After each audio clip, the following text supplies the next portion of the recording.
மேடையில் இருக்கின்ற நண்பர்களே, தம்பிகளை, உறவினர்களை, குறிப்பா தலைவர்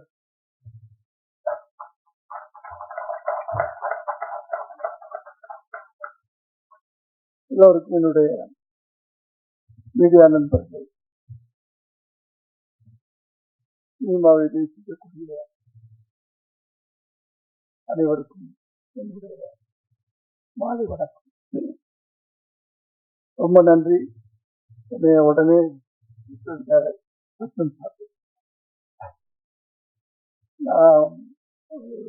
2 வருஷம் வச்சு ஈவினிங்ல இருந்த ஃபங்க்ஷன்ல கலந்துக்கிறாங்க.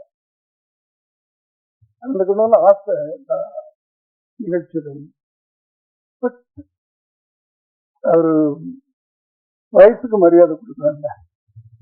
அதை நான் கொடுத்துக்கிட்டு அடக்க ஒடுக்கமா ஒரு 6 மணி ஆச்சுன்னா வீட்டுக்குள்ள போய் அடைஞ்சு 7 மணிக்கெல்லாம் டின்னர் முடிச்சுட்டு அப்படியே சினிமா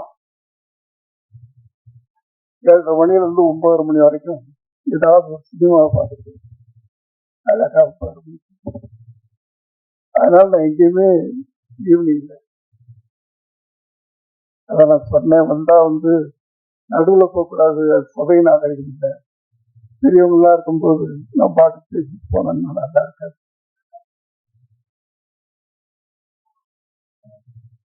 நான் உயரத்துல சொன்னேன், பல விஷயங்கள் அதில் அடங்கியிருக்கு. என்னை விட பெரியவங்களாம் இருக்கிறாங்க. தலைவர்கள்லாம் இருக்கும்போது தொண்டர்கள் சின்னவங்க தான்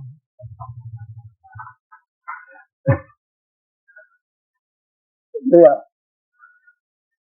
அதனால சங்கரபிச்சன் அவர்களுக்கு என்னுடைய நன்றியை தெரிவிக்கிறேன். ஒரு நல்ல ஒரு எப்படின்னு சொல்ற தெரியல, அந்த நினைப்பு இருக்கிறது இல்ல.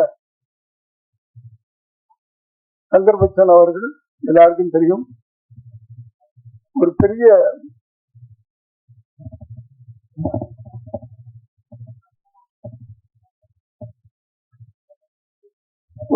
இயக்குனர். பல காவியங்களை தமிழ் திரையுலகத்துக்கும் தமிழ் மக்களுக்கும் கொடுத்தவர். ஏன்னா அவர் படங்கள் திரைப்படங்களா நான் பார்த்ததில்லை, ஒரு காவியங்களா தான். அப்படிப்பட்ட ஒரு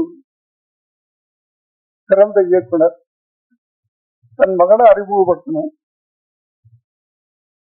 அப்படின்னு நினைக்கும் போது, ஒரு இளைஞனை ஒரு படத்தை நடிகனா அறிமுகப்படுத்தணும். ஏன் இவ்வளவு பெரிய நடிகர் அதை செய்யல? அங்கதான் அவருடைய பிச்சா இருக்கலாம். அதுல நிறைய அடங்கி இருக்கு. ஒரு பிள்ளைய செதுக்கணும்னா சாதாரண விஷயம் இல்லை. அதை இன்னொரு இளைஞத்தை கொடுத்துருக்கு பாத்தீங்கன்னா, அங்கதான் நீங்க செதுக்க ஆரம்பிச்சு. நான் கூட அதான் நினைச்சேன், நடக்கல. என் மகன் விஜய் அவர்கள் நடிக்கணும்னு சொன்னப்போ அவரை போட்டோ ஷூட் எடுத்துட்டு, நான் இப்ப பிஸியா நைட்டில பல மொழிகள்ல அவ்வளவு இதா இருக்கும்போது நானும் அப்படித்தான் நினைச்சேன். நம்மளே நம்ம பிள்ளைய அறிமுகப்படுத்தினா நல்லா இருக்கிறது. அதுல பல சிக்கல்கள் இருக்கு அப்படின்னு போட்டோ ஷூட் எடுத்துட்டு அந்த ஆல்பத்தை கையில வச்சுட்டு எத்தனையோ இயக்குனர் கட்டு நான் ப்ரொடியூஸ் பண்றேன், எவ்வளவு வேணாலும் செலவு பண்றேன், இவனை அறிவு நீங்க டைரக்ட் பண்ணணும் அப்படின்னு பல இயக்குநர்கிட்ட போனேன். யாருமே பல தயாரிப்பாளர்கள்லாம் போனோம். அப்பதான் கடைசியா போய் நானும் என் மனைவி ஆர்டி சௌத்ரி சார்ல போறோம். ஏன்னா அவரு புது புது டெக்னிக்ஸ் எல்லாம் உருவாக்குறது தைரியமா. அவர்கிட்ட போய் இதே வார்த்தை நானும் என் மனைவியும் போய் கேட்கிறோம். அப்பதான் சொன்னாரு, இந்த பெரிய டைரக்டர் வச்சுங்க, நீயே அங்கே இங்க நீயே உனக்கு படம் அப்படின்னு சொன்னார்.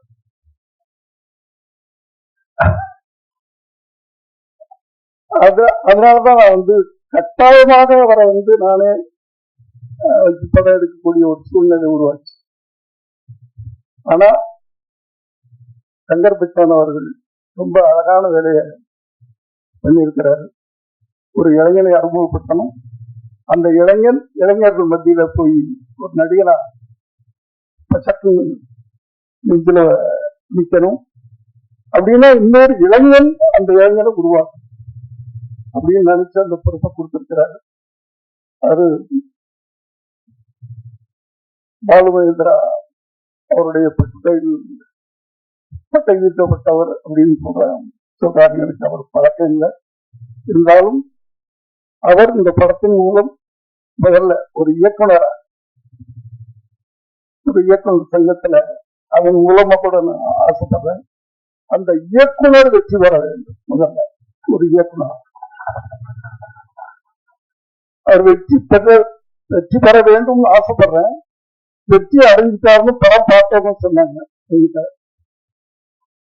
ரொம்ப ரொம்ப அழகா அந்த படத்தை பண்ணியிருக்காருன்னு சொன்னாங்க. கேள்விப்படும்போது சந்தோஷமா இருந்துச்சு. அடுத்து ஜீரோ, அதாவது ஒரு தகப்பனுடைய கனவு நான் பிள்ளை அப்படி ஒரு எப்படி வரணும்.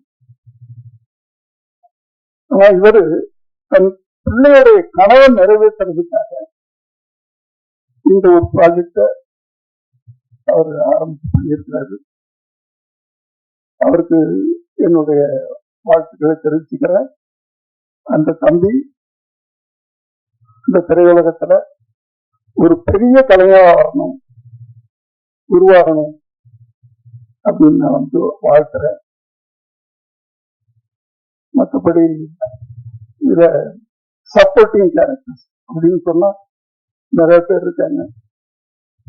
ரொம்ப அழகா எல்லாரையுமே புதுமுகம் போடாங்க. சப்போர்ட்டிங் தான் ரொம்ப முக்கியம்.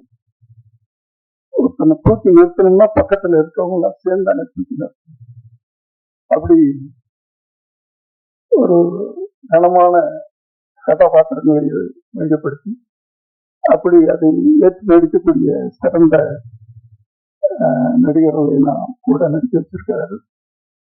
எல்லோருக்கும் என்னுடைய வாழ்த்துக்கள். பேரன்பும் பெருங்கோபம் அதுலயே அதே அன்பு காட்டுறவனுக்கு நான் அடிமையா இருக்கேன், அடக்க நினைச்சா என் கோபத்தை யாராலும் அடக்க முடியாது.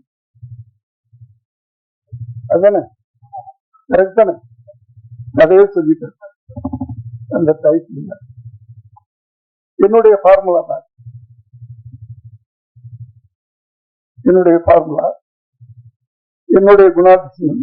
நாங்களும் ஒரே குணாதிசயங்களை கொண்டாடணும். அன்புக்கு அடிமையா இருக்கும், அடக்கணும்னு நினைச்சா அவ்வளவுதான். இந்த கோபத்தை எங்களாலே அடக்க முடியும்.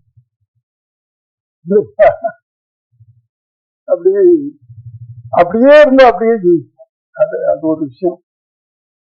சோ இந்த படக்குழுவினரை சம்பந்தப்பட்ட அத்தனை பேரையும் நான் மனதார வாழ்த்துறேன். இந்த படம் ஒரு பெரிய வெற்றி அடையணும். ஏன்னா சின்ன படங்கள் தான், சிறு முதலீட்டு படங்கள் தான் ஓடணும். அதுக்கு என்ன பண்றதுன்னு தான் தெரியாம தவிச்சுட்டு இருக்கேன். திரையுலகமே திகழ்ச்சி போய் நின்று அதுலயே ஒரு மெசேஜ். நீங்க சங்கர் பச்சான் சார் எடுத்துக்கிட்டீங்கன்னா அவருடைய படங்கள்ல எல்லாம் ஆணித்தரமான ஒரு அழகான ஒரு செய்தி வச்சிருக்காரு. மெசேஜ் சின்ன எடுத்துட மாட்டார். கத்தி ரத்தம் விட்டு குத்து அது அவருக்கு தெரியாது. காவியம் அவர் இந்த படத்தை வழங்குறாரு அப்படின்னு சொன்னா அதுலயும் அதுவும் ஒரு காவியமாகத்தான் இருக்கும் அப்படின்னு நான் நம்புறேன்.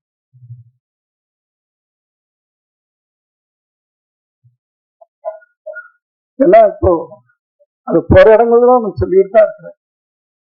வருகின்ற எழுத்தாளர்கள், இளைய தலைமுறை எழுத்தாளர்கள், இயக்குநர்கள் அவர்களுக்கு ஒரு பொறுப்புணர்ச்சி வேணும்னு சொல்லிட்டாரு. ஏன்னா சினிமான்றது ஒரு பயங்கரமான ஆயுதம், வலிமையான ஆயுதம். சினிமா சொசைட்டில அவ்வளவு பெரிய தாக்கத்தை ஏற்படுத்தும். அதை ரொம்ப ஜாக்கிரதையா கவனமா நம்ம செய்யாது. ஆனா இப்பெல்லாம் படம் ஓடணும், அதுக்கு என்ன பண்ணணும்னு பாக்குறாங்க தவிர அதுல என்ன நம்ம செய்தி சொல்றோம், மக்களுக்கு எது சொல்றோம் அப்படின்னு அந்த படம் ஓடணும். இந்த கதை அதெல்லாம் கேட்காதீங்க அப்படின்னு வர்ற இளைஞர்கள் எல்லாரும் இந்த ஒரு சிலர் அவங்களுக்கு அந்த பொறுப்பு வருது. நீங்க சினிமா மூலமா என்ன சொல்றீங்க மக்களுக்கு, ஜனங்களுக்கு என்ன சொல்றோம்? சும்மா காசு சம்பாதிக்கிறது மட்டும்தான் சினிமா. இப்போ அதுவும் சம்பாதிக்க முடிய மாட்டேங்குது, அது வேற விஷயம். விட்டுக்கிட்டு இருக்காங்க. இது இயக்குநர்களுக்கும் இருக்கணும் அக்கறை, நடிகர்களுக்கும் இருக்கணும், டெக்னீஷியன் அத்தனை பேருக்கு இருக்கணும். ஒரு படத்தை உருவாக்கும் போது அந்த படம் மூலமா ஜனங்களுக்கு நம்ம என்ன சொல்றோம் அப்படின்றது ரொம்ப முக்கியமான விஷயம். இதை நான் ஒவ்வொரு மேடை கிடைக்கும் போதுல இதை நான் அழுத்தி சொல்லிட்டு இருக்கேன். அதை குறிப்பா நான் யாரையும் சொல்லல, இந்த நடிகரையும் சொல்லல, குறிப்பா இந்த இயக்குநரையும் சொல்ல, இந்த எழுத்தாளரையும் சொல்ல. வருகின்ற இளைஞர்கள் சமுதாயத்தை மாற்றுங்கள். உங்கள் கையில ஒரு வலிமையான ஆயுதம், சினிமா என்ற ஆயுதம் கிடைத்திருக்கிறது. அந்த ஆயுதத்தை கவனமாக நீங்க பயன்படுத்தணும் கேட்டு இந்த படம் மிகப்பெரிய வெற்றி வாழ்த்து விடைபெறுகிறேன். நன்றி.